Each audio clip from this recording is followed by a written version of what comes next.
Hello everyone, good morning. मैं Pravesh Sharma, welcome back to my channel. जैसा कि हमारा लगातार टॉपिक चल रहा है पाठ्यचर्या निर्माण के आधार, पार्ट 1 हम देख चुके हैं, जिसके अंतर्गत हमने देखा इंट्रोडक्शन के अंतर्गत हमने देखा पाठ्यचर्या का निर्माण मूलतः व्यक्ति, समाज और सांस्कृतिक विरासत को ध्यान में रखकर किया जाता है। वस्तुतः प्रत्येक समाज परिस्थितियों को अनुकूल आदर्शों, मूल्यों, मान्यताओं, परंपराओं से आच्छादित बालकों की रुचि, आवश्यकता, बुद्धि के अनुकूल वैज्ञानिक कसौटी पर खरा उतरने वाला हो, ऐसा विविध विषयों, क्रियाओं, अनुभवों को जानने, समझने में समझ के साथ आत्मसात कराए, ऐसा आधार होना चाहिए। तो हमने इससे आगे देखा था, इस दृष्टिकोण से पाठ्यक्रम निर्माण के मूलतः यानी कि 5 आधार माने जाते हैं, जिसमें सबसे पहले हम देख रहे थे दार्शनिक आधार के विषय में। पिछली वीडियो में हमने देखा आदर्शवाद, प्रकृतिवाद। आज हम देखेंगे सृजनवाद। सृजनवाद का आधार क्या है, इस विषय में हम विवरण प्रस्तुत करेंगे। व्यवहारिकतावाद या फिर सृजनवाद यहाँ पर एक ही माना गया है और पाठ्यचर्या है। व्यवहारिकतावाद विचारक अनुभव केंद्रित पाठ्यक्रम के पक्षधर हैं, यानी कि बालक को अनुभव हो जाए, जो उसे सिखाया जाए उसके विषय में वे बालक की रुचियों, आवश्यकताओं के अनुसार पाठ्यक्रम निर्माण पर बल देते हैं। व्यवहारिकतावाद पाठ्यक्रम को कुछ विशेष विषयों तक सीमित नहीं करना चाहता। उसकी मान्यता है कि पाठ्यक्रम मांग एवं परिवेश, यानी कि जो भी वातावरण है, एनवायरमेंट है, कि अनुरूप परिवर्तित होते रहना चाहिए। व्यवहारिकतावादी पाठ्यक्रम को प्रस्तुत न करके उसके निर्माण के सिद्धांतों पर अपने विचार देते हैं, जो बहुत ही उपयोगी और मूल्यवान हैं, साथ साथ मूल्यवान भी हैं। ये सिद्धांत इस प्रकार से हैं। सबसे पहले हम देख रहे हैं यहाँ पर उपयोगिता का सिद्धांत, प्रिंसिपल ऑफ यूटिलिटी। व्यवहारिकतावादी पाठ्यक्रम में उन्हीं विषयों, क्रियाओं को समाहित करने पर जोर दिया जाता है जो कि तात्कालिक आवश्यकताओं की पूर्ति और भविष्य के लिए नई राह का पथ प्रदर्शन करते हैं। जैसे कि आज का जमाना टेक्नोलॉजी का जमाना है। अगर हम पुराना बच्चों को केवल चरखा काटना, चरखे से सूत काटना या फिर केवल हाथ से कपड़ा बनाना सिखाएंगे, तो जैसे कि हमारे देश की जनसंख्या है, उसकी आवश्यकताओं की पूर्ति नहीं हो पाएगी। तो यहाँ यही बताया गया है कि जो तात्कालिक आवश्यकताओं की पूर्ति और भविष्य के लिए नई राह का पथ प्रदर्शन करते हों। उनका मानना है कि विविध विषयों की शिक्षा बालकों को उपयोगिता के आधार पर दी जानी चाहिए। जीवन की समुन्नत चाली, जो उन्नत है, बहुत अच्छी प्रकार से बनाने वाले विषयों का ज्ञान ही छात्रों को दिया जाना चाहिए। औद्योगिक एवं व्यावसायिक शिक्षा की मांग एवं उपयोगिता के आधार पर ही दी जानी चाहिए।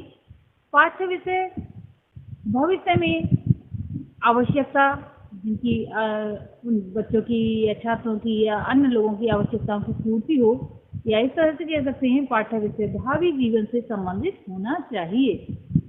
अतः पाठ्यक्रम में भाषा, गणित, भूगोल और विविध विज्ञानों को प्रमुखता दी जानी चाहिए।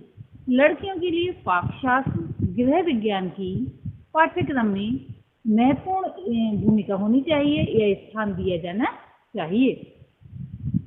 नेक्स्ट हम देखेंगे रुचि का सिद्धांत, प्रिंसिपल ऑफ इंटरेस्ट।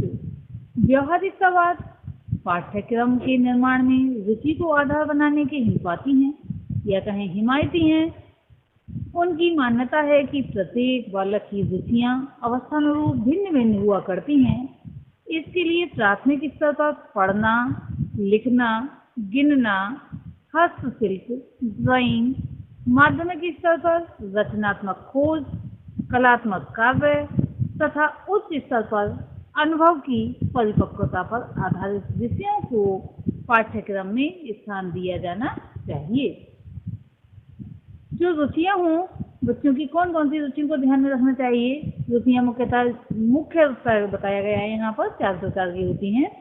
वे हैं वार्तालाप की रुचि, दूसरी खोज में रुचि, रचनात्मक रुचि और कलात्मक रुचि। यह वार्तालाप की रुचि से तात्पर्य यहाँ पर ये है कि बालक के भाव और विचारों को दूसरा व्यक्ति तभी समझ सकता है जब उसे वार्तालाप करने में रुचि हो। अब वार्तालाप में रुचि ही नहीं है तो वो अपने वाक्य को अपूर्ण या फिर गलत तरीके से प्रस्तुत करेगा। खोज की रुचि या खोज में रुचि, जब तक बालक खोज के प्रति रुचि नहीं रखता है तो नवीन ज्ञान को ग्रहण नहीं कर सकता है।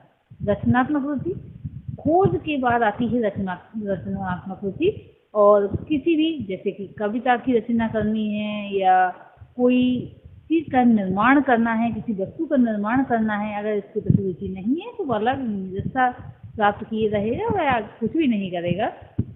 कलात्मक रुचि, कला के तात्पर्य यहाँ पर केवल पेंटिंग से नहीं है। कलाएं बहुत प्रकार की होती हैं, जैसे कि पाक कला, सिलाई कला, कढ़ाई कला, बुनाई कला, पेंटिंग, बहुत सारी कलाएं होती हैं। तो बच्चे की जिसमें रुचि है उसको विशेष रूप से निखारे।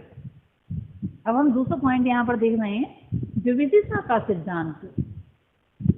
तीसरा पॉइंट है ये विविधता का सिद्धांत, प्रिंसिपल ऑफ वेरियस। व्यवहारिकतावादी पाठ्यक्रम में विविधता अपनाने पर बल दिया जाता है। उनका मानना है कि पाठ्यक्रम में जो भी विषय हों वह विभिन्न परिस्थितियों, चाहे जैसी परिस्थितियां आ जाएं, अलग अलग परिस्थितियां, हर समय परिस्थितियां बदलती रहती हैं, तथा जरूरतों की पूर्ति में मददगार होनी चाहिए। नेक्स्ट है स्थानोबंदिता या स्थानोबांधिता का सिद्धांत, प्रिंसिपल ऑफ इंटीग्रेशन। व्यवहारिकतावादी ज्ञान को एक अविभाज्य इकाई मानते हैं, यानी कि ज्ञान को विभाजित नहीं किया जा सकता, ऐसी इकाई माना जाता है। इसीलिए वे किसी विषय को अलग अलग न करके वरन उसको एक दूसरे से जोड़कर या स्थानोबंधित करके ज्ञान प्रदान करने का महत्व देते हैं।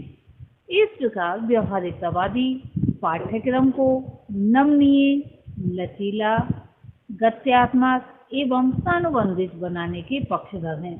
और वैसे वास्तव में होना ही चाहिए, क्योंकि प्रत्येक विषय में दूसरा विषय कोई ना कोई विषय या फिर कई विषय साथ साथ समाहित होते हैं। नेक्स्ट है क्रिया का सिद्धांत, प्रिंसिपल ऑफ एक्टिविटी। अनुभव को व्यवहारिकतावादी हद से ज्यादा महत्व देते हैं। अनुभव मूल रूप से क्रिया पर आश्रित है, इसलिए वे पाठ्यक्रम में अपने निर्माण में क्रिया को आधार बनाने का समर्थन करते हैं।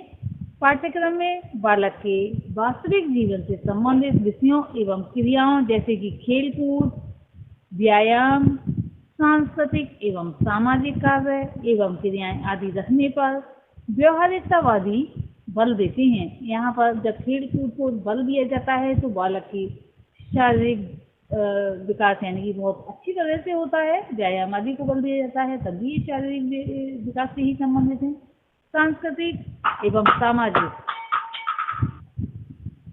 कार्य एवं क्रियाएं आदि रखने पर व्यवहारिकतावादी बल देते हैं। अब नेक्स्ट हम देख रहे हैं यहाँ पर सामाजिक का सिद्धांत, प्रिंसिपल ऑफ सोशलाइज्ड। व्यवहारिकतावादी व्यक्ति में सामाजिक कुशलता का विकास करना चाहते हैं और विद्यालय को समाज का लघु रूप मानते हैं।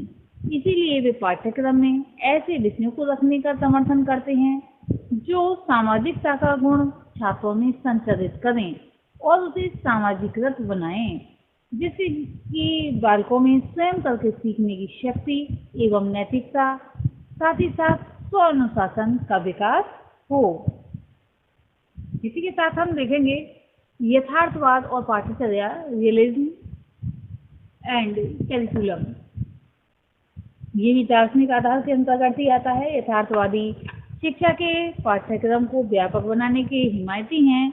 उनका दृष्टिकोण है कि पाठ्यक्रम व्यापक होने पर छात्र अपनी रुचि, आवश्यकता, अभिक्षमता के अनुरूप विषयों का चुनाव करते हुए जीवन को समृद्धशाली बनाने में समर्थ होंगे। विज्ञान संबंधी विषयों का ज्ञान बालकों को देना परम आवश्यक हो जाता है, बहुत ही ज्यादा आवश्यक हो जाता है, क्योंकि आजकल विज्ञान प्रत्येक क्षेत्र में समाहित हो चुका है। इसीलिए पाठ्यक्रम में विज्ञान को विशेष महत्व दिया भी जाना चाहिए। व्यावसायिक विषय जीवन की तैयारी हेतु पाठ्यक्रम में होने चाहिए। इसके बाद गौण विषय के रूप में साहित्य, संगीत, कला एवं मानविकी एवं सामाजिक विषयों को रखा जाना चाहिए। विषयों के चयन में छात्रों को स्वतंत्रता होनी चाहिए। ऐसा ना हो कि उन्हें पाबंदी, क्योंकि बालक किसी भी विषय को जब अपनी रुचि के अनुसार पढ़ता है तो उसमें ज्यादा ज्ञान अर्जित करता है और उसे मन से पढ़ता है। सामाजिक मांग को भी पाठ्यक्रम निर्माण करते समय ध्यान रखा जाना चाहिए, क्योंकि समाज में किस चीज की मांग है, क्योंकि बालक समाज का ही अंग है और समाज को बालक की विशेष आवश्यकता है। पाठ्यक्रम में सम्मिलित विषयों का आपस में घनिष्ठ संबंध होना चाहिए। सानुबंधित पाठ्यक्रम से एक विषय का ज्ञान प्राप्त करने पर बालक दूसरे विषयों को आसानी से समझ सकेंगे। कॉमेनियस एवं बेकन जैसे यथार्थवादी विचारकों का दृष्टिकोण इसी मान्यता पर आधारित है। यथार्थवादी पाठ्यक्रम के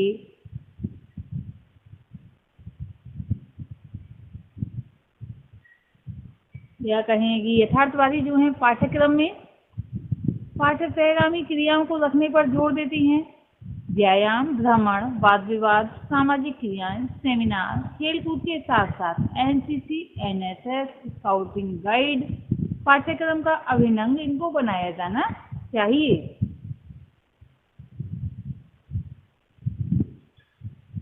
क्योंकि यथार्थवाद के सिद्धांत भी इसी प्रकार के हैं कि ये ब्रह्मांड पदार्थ जन्य है, ये भौतिक संसार ही सत्य है और इसके परे कोई आध्यात्मिक संसार नहीं है। आत्मा पदार्थ जन्य चेतन तत्व है और परमात्मा धर्म सिद्ध सत्ता है।